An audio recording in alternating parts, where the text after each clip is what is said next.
ಇತ್ತೀಚಿನ ಸಂಚಿಕೆಗಳನ್ನು ಜಾಹೀರಾತಿನ ಕಿರಿಕಿರಿ ಇಲ್ಲದೆ ನೋಡಿ.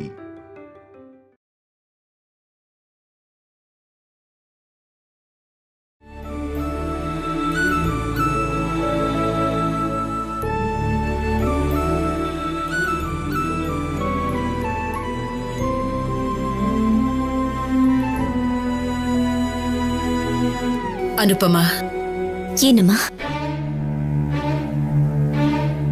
ಈ ದುಡ್ಡನ್ನ ನಿನ್ನ ಹತ್ರ ಇಟ್ಕೋ. ನನ್ನ ಹತ್ರನಾ? ಯಾಕಮ್ಮ? ನಿಮ್ಮ ಹತ್ರನೇ ಇಟ್ಕೊಡಿ. ಇಲ್ಲದೆ ಹೋದ್ರೆ ಪಲ್ಲವಿ ಕೊಟ್ಬಿಡಿ, ಅವಳಿದನ್ನ ಎತ್ತಿಟ್ಕೋತಾಳೆ. ಮನೇಲಿ ಸಮಸ್ಯೆಗಳನ್ನ ಅರ್ಥ ಮಾಡ್ಕೊಂಡು ಪಲ್ಲವಿ ಮನೇನ ನಡೆಸ್ತಾಳೆ ಅನ್ನೋ ನಂಬಿಕೆ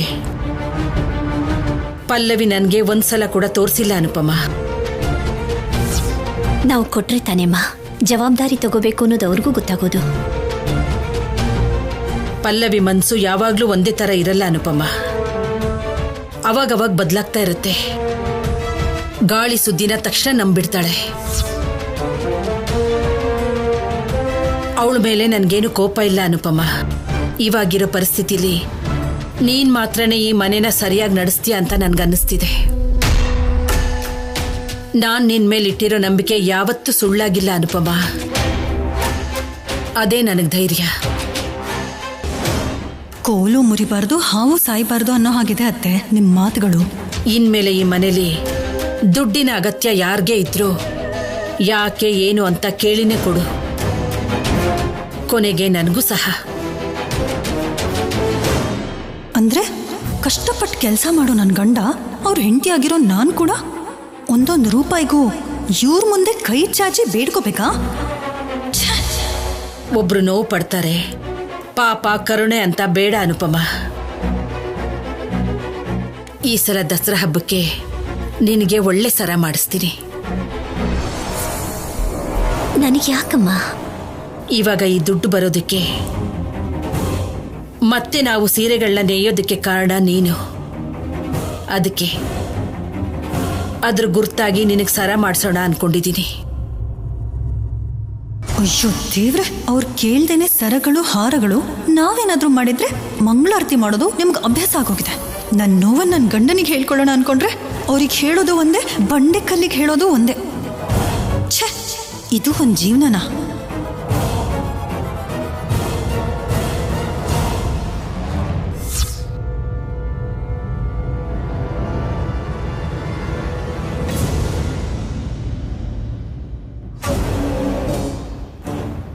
ಭಿಕ್ಷೆ ಬೇಡ್ಕೊಂಡು ತಿನ್ನೋರ್ ಮನೆಗೆ ಸೊಸೆಯಾಗಿ ಹೋಗ್ಬೋದೇ ಹೊರತು ಚಿಕ್ಕ ಸೊಸೆಯಾಗಿ ಮಾತ್ರ ಯಾವ ಮನೆಗೂ ಹೋಗ್ಬಾರ್ದು.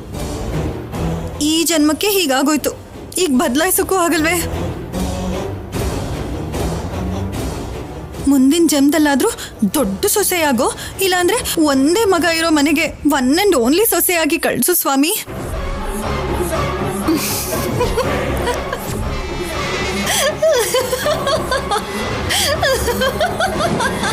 ನನ್ಗಿಲ್ ನೋವಾಗ್ತಿದ್ರೆ ನೀವು ನಗ್ತಿದ್ದೀರಲ್ಲ ಅದಕ್ಕೆ.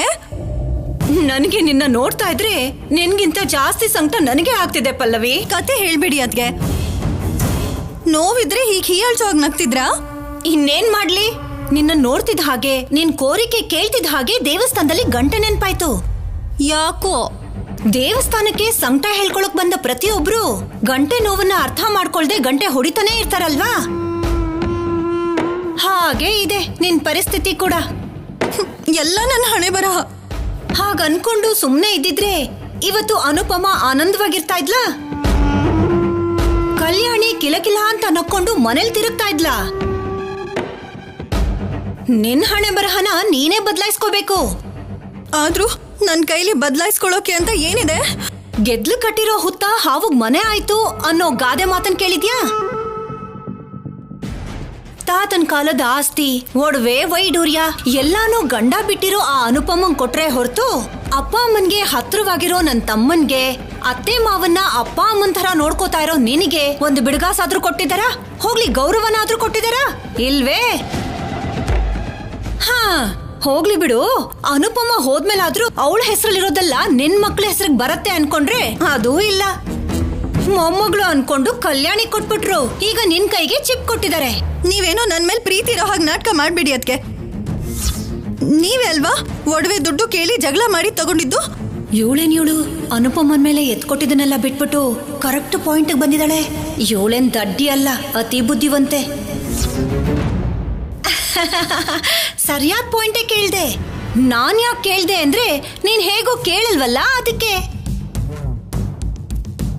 ನಾನ್ ಕೇಳಿದ್ದಕ್ಕೆ ಅಲ್ವಾ ನಮ್ಮಮ್ಮನ್ ಬೀರುಳಿದ್ದಿದ್ದ ಒಡವೆಗಳು ಆಚೆ ಬಂದಿದ್ದು. ಇಷ್ಟಕ್ಕೂ ನಮ್ಮಮ್ಮನ ಹತ್ರ ದುಡ್ಡು ಒಡವೆಗಳಿದೆ ಅಂತ ನಿನಗೆ ಗೊತ್ತಿತ್ತಾ? ಇಲ್ಲ ಅದ್ಗೆ. ಮತ್ತೆ ನಮ್ಮಮ್ಮನ್ಗೆ ಆ ಅನುಪಮ ಏನ್ ಮೋಡಿ ಮಾಡಿದಳೋ ಗೊತ್ತಿಲ್ಲ, ಹೆತ್ತು ಮಗಳಿಗಿಂತ ಅವಳೇ ಜಾಸ್ತಿ ಆಗೋಗಿದ್ದಾಳೆ. ನಾಳೆ ನೀನು ಬೀದಿಗೆ ಬಿದ್ರೆ ಅತ್ತಿಗೆ ಅಂತ ಬಾಯ್ ಬಿಟ್ಟು ಕೇಳ್ದಾಗ ಸಹಾಯ ಮಾಡೋದಿಕ್ಕೆ ನನ್ನ ಹತ್ರ ಇರ್ಬೇಕಲ್ವಾ? ಅದಕ್ಕೆ ಬೇಕು ಅಂತ ಕೇಳಿದ್ದು. ಹೋಗ್ಲಿ ಬಿಡು, ಆ ಒಡವೆ ವಿಚಾರ ಬಿಟ್ಬಿಡು. ವ್ಯಾಪಾರದಲ್ಲಿ ಲಾಭ ಬಂದಾಗ ಎಲ್ಲಾ ದುಡ್ಡನ್ನು ತಗೊಂಡ್ ಹೋಗಿ ಅನುಪಮನ್ ಕೈಯಲ್ಲಿ ಕೊಟ್ರೆ ಹೊರತು ಒಂದು ಸೀರೆ ತಗೋ ಅಂತ ಆಗ್ಲಿ, ಎಳೆ ಮಕ್ಕಳಿಗೆ ಬಟ್ಟೆ ತಗೋ, ಚಿಕ್ಕ ಮೊಮ್ಮಗಳಿಗೆ ಒಂದು ಸಣ್ಣ ಒಡವೆ ತಗೋ ಪಲ್ಲವಿ ಅಂತ 1 ಲಕ್ಷನಾದ್ರೂ ಕೊಟ್ರ? ಕೊಟ್ಟಿದ್ರೆ ಸಂತೋಷವಾಗಿರ್ತಿದ್ದೆ. ಹೀಗ್ ದುಃಖ ಪಡ್ತಾ ಇದ್ದ ನೀನು ಹೇಳು? ನಿನಗ್ ನಾನು, ನನಗ್ ನೀನು ಸಹಾಯ ಮಾಡ್ಕೋಬಹುದಲ್ವಾ ಪಲ್ಲವಿ? ಮಿಕ್ಕಿದವ್ರು ಎಲ್ರೂ ಆ ಅನುಪಮ ಕಲ್ಯಾಣಿ ಪಾರ್ಟಿನೇ. ಅಲ್ಪನ್ಗೆ ಐಶ್ವರ್ಯ ಬಂದ್ರೆ ಅರ್ಧ ರಾತ್ರಿಲಿ ಕೊಡೆ ಹಿಡ್ದ ಅನ್ನೋ ಹಾಗೆ ಕಲ್ಯಾಣಿ ಕೈಗೆ ಸ್ತ್ರೀಧನ ಬರ್ತಿದ್ದ ಹಾಗೆ ನನ್ನನ್ನು ಕೂಡ ಲೆಕ್ಕಕ್ಕಿಟ್ಕೊಂಡಿಲ್ಲ. ಈಗ ನಾವ್ ಎಚ್ಚೆತ್ಕೊಳ್ಳಿಲ್ಲ ಅಂದ್ರೆ ನಮ್ ಜೀವನ ಆಶ್ರಮದ ಜೀವನ, ನೆನ್ಪಲ್ಲಿಟ್ಕೋ.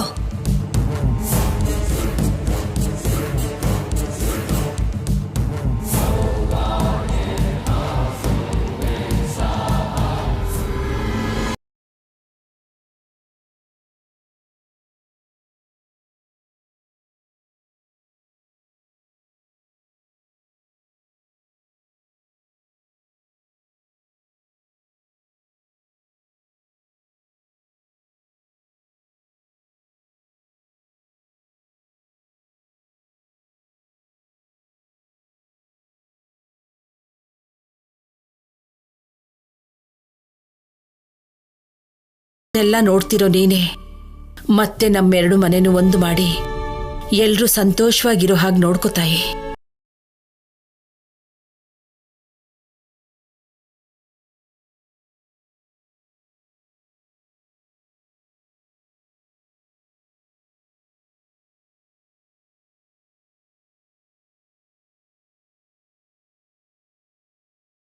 ಕೇಳಿ ಕೇಳಿ ಬೇಜಾರಾದ್ರೂ ಸರಿ ಅನ್ಕೊಂಡು ತುಳಸಿ ನಿನ್ನ ಕೋರಿಕೆಗಳನ್ನು ಈಡೇರಿಸ್ತಾಳೆ ಬಿಡು ಪಾರ್ವತಿ. ಆ ದಿನಕ್ಕೋಸ್ಕರನೇ ಕಾಯ್ತಿದ್ದೀನ್ರಿ. ಶೌರ್ಯ ಕಲ್ಯಾಣಿನ ಅರ್ಥ ಮಾಡ್ಕೊಂಡು ಒಂದಾದ್ರೆ ನೋಡ್ಬೇಕು ಅನಿಸ್ತಿದೆ. 2 ದಿನದಲ್ಲಿ ತೊಟ್ಟಿಲ್ ಶಾಸ್ತ್ರ ಹೇಗೂ ಇದೆ ಅಲ್ವಾತೆ? ನೀವ್ ಅನ್ಕೊಂಡಿರೋ ಹಾಗೆ ಬಂಗಾರದ ಉಡ್ದಾರ ಮಾಡಿಸಿ ಹೋಗಿ ಒಂದಾದ್ರೆ ಸರಿ. ಆ ರೀತಿ ಅವನು ಅರ್ಥ ಮಾಡ್ಕೊಂಡು ನಡ್ಕೊಂಡಿದ್ದಿದ್ರೆ ಸಮಸ್ಯೆಗಳೇ ಇರ್ತಿರ್ಲಿಲ್ಲ ಪಲ್ಲವಿ. ಅಮ್ಮ, ನೆನ್ನೆ ಸೀರೆ ಆರ್ಡರ್ ಕೊಟ್ಟು ಹೋದ್ರಲ್ಲಮ್ಮ, ಅದಕ್ಕೆ ದಾರ ಮತ್ತೆ ಬಣ್ಣ ತರೋದಕ್ಕೆ ದುಡ್ಡು ಬೇಕಿತ್ತಮ್ಮ. ಮರ್ತೆ ಹೋದೆ ಬಾಲಾಜಿ. ಅನುಪಮ, ಹೋಗಿ 1 ಲಕ್ಷ ರೂಪಾಯಿ ತಂದು ಬಾಲಾಜಿ ಕೊಡು. ಸರಿಮಾ. ಬಾಲಾಜಿ, ಅಮ್ಮ, ಸೀರೆ ನೇಯೋದಕ್ಕೆ ಯಾವಾಗ್ಲೂ ಒಳ್ಳೆ ದಾರನೇ ತಗೊಂಡ್ ಬರ್ಬೇಕು. ಬಣ್ಣ ಕೂಡ ಒಳ್ಳೇದನ್ನೇ ತರಬೇಕು. ಒಳ್ಳೇದ್ ಸಿಗ್ಲಿಲ್ಲ ಅಂತ ಯಾವುದನ್ನೂ ತರಬಾರ್ದು.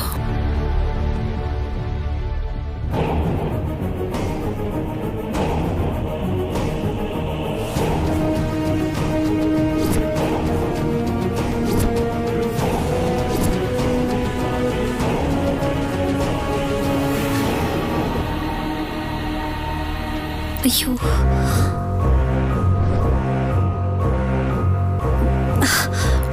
ಸರಿನಮ್ಮ. ಅಮ್ಮ, ಬೀರುಳಿಟ್ಟಿ ದುಡ್ಡು ಕಾಣಿಸ್ತಾ ಇಲ್ಲಮ್ಮ.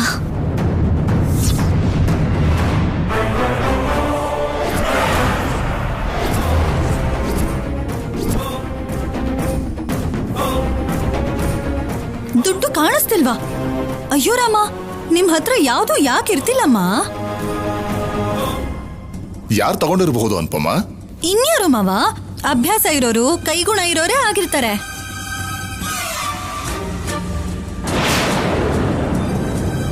ದಮಯಂತಿ, ದಮಯಂತಿ, ದಮಯಂತಿ.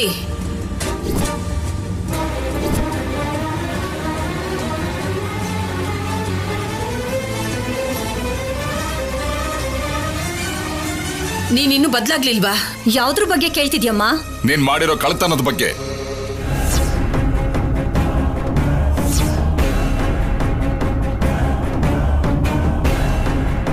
ಕಳ್ತನನಾ? ನಾನಾ? ಏನು ಹೊಸದಾಗಿ ನಾಟಕ ಆಡ್ತಾ ಇದ್ದೀರಾ? ಒಂದ್ಸಲ ತಪ್ಪು ಮಾಡಿದೀನಿ ಅನ್ಕೊಂಡು ಈ ಸಲ ಬೇಕು ಅಂತ ನನ್ ಮೇಲೆ ಆಪಾದನೆ ಹಾಕ್ತಾ ಇದ್ದೀರಾ? ಈ ಮನೇಲಿ ಅಂತ ಕೆಲಸ ಮಾಡೋದು ನೀನೇ ಆಗಿರೋದಕ್ಕೆ ನಿನ್ನೆ ಕೇಳ್ತಿದ್ದೀನಿ. ಅಷ್ಟಕ್ಕೂ ಏನ್ ನಡೀತು ಅಂತ ಹೇಳ್ದೇನೆ ಆರೋಪ ಮಾಡೋದು ತಪ್ಪಲ್ವಾ? ಅನುಪಮ ಅಮ್ಮನ್ ರೂಮಲ್ಲಿ ಇಟ್ಟಿದ್ 10 ಲಕ್ಷ ಕಾಣಿಸ್ತಿಲ್ಲ ಶೌರ್ಯ.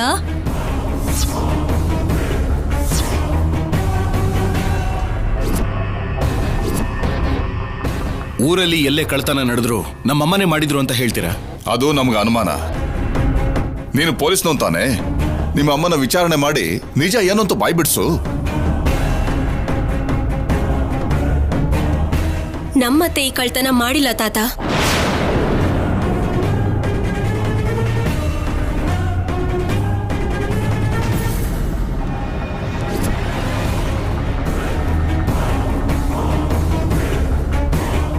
ಮತ್ತಿನ್ಯಾರು ಮಾಡಿದ್ದಾರೆ ಕಲ್ಯಾಣಿ? ಮೇಲ್ಗಡೆಯಿಂದ ಆಕಾಶ್ ರಾಮಣ್ಣ ಏನಾದ್ರೂ ಬಂದ್ ಕಳ್ತನ ಮಾಡಿದ್ರಾ? ಆಕಾಶದಿಂದ ಯಾರೂ ಬಂದಿಲ್ಲ ಚಿಕ್ಕಮ್ಮ. ನಿಜವಾದ ಕಳ್ಳಿ ನೀನು.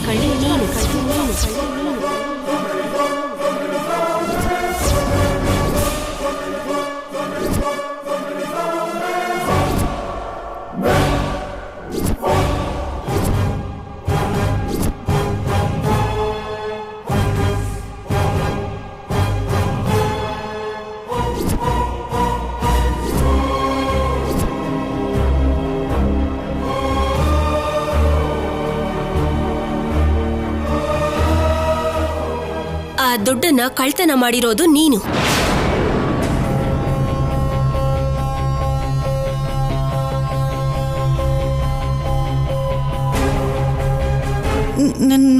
ನಾನಾ? ಅಷ್ಟೊಂದು ನಾಟಕ ಮಾಡ್ಬೇಡ ಚಿಕ್ಕಮ್ಮ. ನೀನೇ ಕದ್ದಿರೋದು. ಇದ್ದಕ್ಕಿದ್ದಾಗೆ ನೀ ಮತ್ತೆ ಸಪೋರ್ಟ್ ಮಾಡ್ತಿದ್ಯಾ? ನನ್ ಮೇಲೆ ಕಳ್ಳಿ ಅನ್ನೋ ಆರೋಪ ಮಾಡ್ತಿದ್ಯಾ? ಇದು ಚೆನ್ನಾಗ್ ಕಾಣಿಸ್ತಿಲ್ಲ ಕಲ್ಯಾಣಿ. ನಾನ್ ಕಳ್ತನ ಮಾಡಿದೀನಿ ಅನ್ನೋದಕ್ಕೆ ಪ್ರೂಫ್ ಏನು? ಪ್ರೂಫ್ ಇದೆ. ನಿನ್ ಕೈಗಳು. ನಿನ್ ಕೈಗಂಡ್ಕೊಂಡಿರೋ ಬಣ್ಣನೇ ನೀನ್ ಕಳ್ಳಿ ಅಂತ ಪ್ರೂವ್ ಮಾಡ್ತಿದೆ.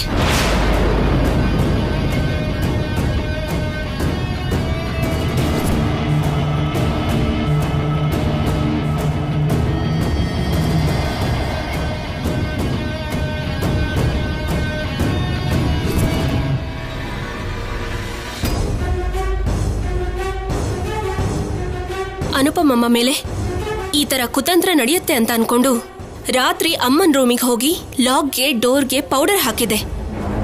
ಆ ಪೌಡರ್ನ ಟಚ್ ಮಾಡಿದ್ರೆ ಅವ್ರ ಕೈಗಳು ನಿನ್ ಕೈಗಾಗಿರೋ ಬಣ್ಣದ ಹಾಗೆ ಆಗುತ್ತೆ.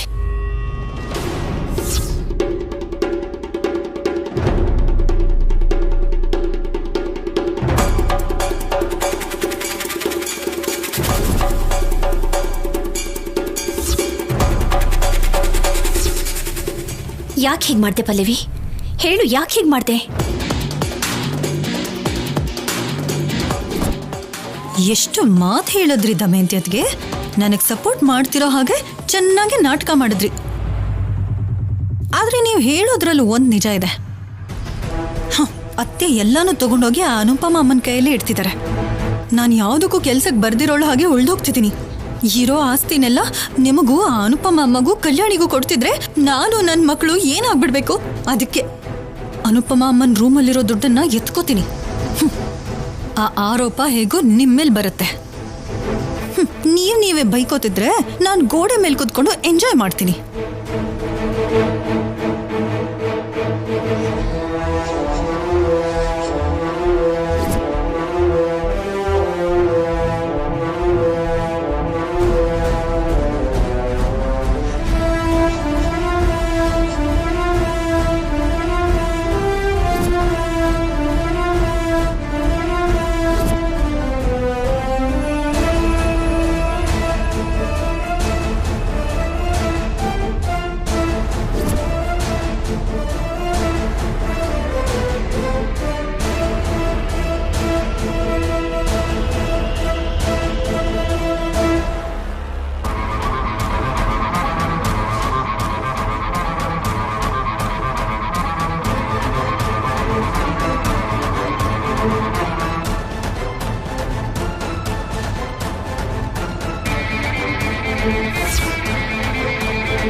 ಕೇಳ್ತಿರೋದು ನಿನ್ನೆ. ಯಾಕಿಂತ ಕೆಲಸ ಮಾಡಿದೆ? ಅನುಪಮ ಮೇಲೆ ನೀನು ಯಾಕೆ ದ್ವೇಷ ಬೆಳೆಸ್ಕೊಂಡಿದ್ಯಾ? ಅಷ್ಟೊಂದು ದುಡ್ಡಿನ ಅವಶ್ಯಕತೆ ನಿನ್ಗೇನಿತ್ತು ಹೇಳೋ? ಅದು ಅತ್ತೆ ಅತ್ತೆ ಹೇಳು, ಯಾಕೆ ಮಾಡಿದೆ?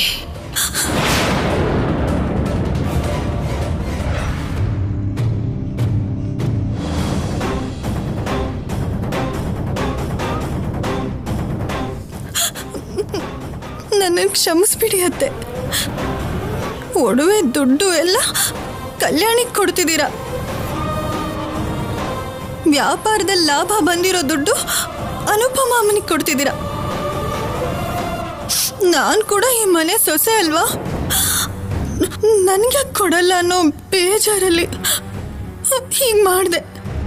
ಒಳ್ಳೆ ಮನ್ಸಿರೋದಕ್ಕೆ ಮನೇಲಿ ಎಲ್ರನ್ನೂ ಸ್ವಂತ ಮಕ್ಕಳ ಹಾಗೆ ಸಮಾನವಾಗಿ ನೋಡ್ಕೊಳ್ಳೋ ಗುಣ ಇರೋರಿಗೇನೆ ಮನೆ ಜವಾಬ್ದಾರಿ ಕೊಡ್ತಾರೆ. ಅಷ್ಟೇ ಹೊರತು ದುಡ್ಡು ನೋಡಿದ ತಕ್ಷಣ ಮನ್ಸು ಬದಲಾಯಿಸ್ಕೊಳ್ಳೋ ಸ್ವಾರ್ಥ ಬುದ್ಧಿ ಇರೋರಿಗೆ ಕೊಡಲ್ಲ. ಕಳ್ಳತನ ಮಾಡಿದ್ದು ಸಾಕಾಗ್ದೇನೆ ಪಕ್ಕದಲ್ಲೇ ಇದ್ದು ಚೆನ್ನಾಗಿ ನಾಟಕ ಮಾಡ್ತಿದ್ಯಾ. ಎಲ್ಲಿ ಕಲ್ತ್ಕೊಂಡೆ ಈ ನಾಟಕ ಎಲ್ಲ? ನಿನ್ ತಮ್ಮನ ಹತ್ರನಾ? ಇನ್ನು ಯಾಕೆ ಪಾರ್ವತಿ ಮಾತು? ಪಲ್ಲವಿ ತವ್ರ ಮನೆ ಕಳಿಸ್ಬಿಡೋ. ಚಿನ್ನಿ ಬಂದು ಯಾಕಮ್ಮ ಹೀಗೆ ಮಾಡಿದೆ ಅಂತ ಒಂದು ಮಾತು ಕೇಳೋದಿಲ್ಲ. ಇನ್ನು ಯಾಕೆ ನಿಂತಿದ್ಯಾ? ಹೋಗು ಹೊರಗಡೆ. ಅಪ್ಪ, ಆವೇಶ ಪಡಬೇಡಿ. ಇಲ್ಲಿವರೆಗೂ ಪಲ್ಲವಿ ಯಾವತ್ತೂ ಇಂಥ ತಪ್ಪು ಮಾಡಿಲ್ಲ. ಈಗ ಮಾಡಿದಾಳೆ ಅಂದ್ರೆ ಅವಳ ಮನಸ್ಸನ್ನ ಯಾರೋ ಬದಲಾಯಿಸಿದ್ದಾರೆ. ಇದೊಂದ್ಸಾರಿ ಅವಳನ್ನ ಕ್ಷಮಿಸ್ಬಿಡಿಪ್ಪ.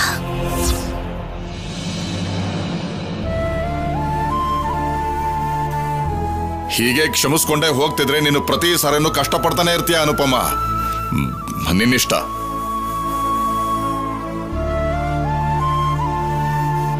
ಪಲ್ಲವಿ, ವಯಸ್ಸಲ್ಲಿ ನಿನಗಿಂತ ನಾನು ದೊಡ್ಡೋಳು ಅಂತ ಆ ದುಡ್ಡನ್ನ ಅಮ್ಮ ನನಗಿಟ್ಕೊಡಕ್ ಕೊಟ್ರು. ಅಮ್ಮನ ದೃಷ್ಟಿಲಿ ನಾನು ಹೆಚ್ಚು, ನೀನೇನ್ ಕಮ್ಮಿ ಅಲ್ಲ. ಅಮ್ಮ ನನ್ನ ಕೈಲಿ ದುಡ್ಡು ಕೊಟ್ರು ಒಂದು ಮಾತ್ರಕ್ಕೆ ನಾನು ಅದನ್ನ ತಗೊಂಡು ಏನ್ ತಾನೇ ಮಾಡ್ಲಿ ಹೇಳು?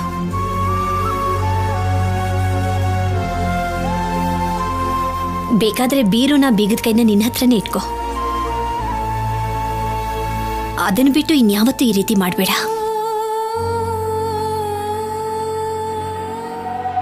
ಮುಗಿತಾ ನಿನ್ನ ಪ್ರೀತಿ, ಅಕ್ಕರೆ, ಅನುಕಂಪ?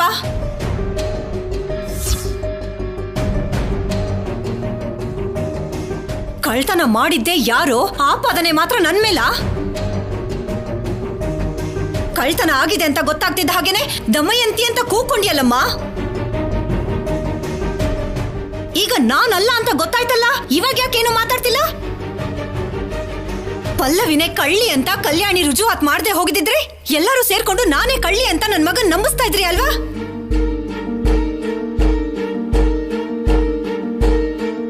ದಮಯಂತಿ, ಅಮ್ಮ ಏನೋ ಆವೇಶದಲ್ಲಿ ದುಡ್ಡು ಕಾಣಿಸ್ತಿಲ್ವಲ್ಲ ಅನ್ನೋ ಕೋಪದಲ್ಲಿ ಆ ರೀತಿ ಅಂದ್ರು. ನಮ್ಮಮ್ಮನ್ಗೆ ಕೋಪ ಆವೇಶ ಬಂದಾಗ ನನಗ್ ಹೊಡೆಯೋದಿಕ್ಕೆ ಬೈಯೋದಿಕ್ಕೆ ನನ್ನನ್ನ ಜೀತದಳಾಗಿ ಇಟ್ಕೊಂಡಿದಾರ? ಹೇಳು ಅನುಪಮ.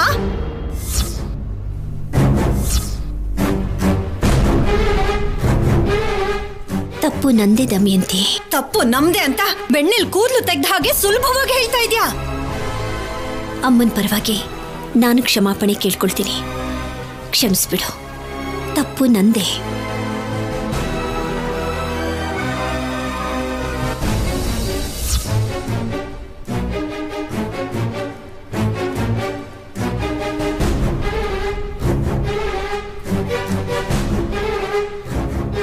ನಾವು ಮೊದಲಿನ ಹಾಗೆ ಒಂದಾಗಬೇಕು ಅಂತ ಅಮ್ಮ ಕೋರ್ಕೊಳ್ದೇ ಇರೋ ಕ್ಷಣನೇ ಇಲ್ಲ. ಹಾಗಿದ್ದಾಗ ಅಮ್ಮ ನಿನ್ನನ್ನು ಬೇಕು ಅಂತ ಯಾಕೆ ಬೈತಾರೆ ಹೇಳು?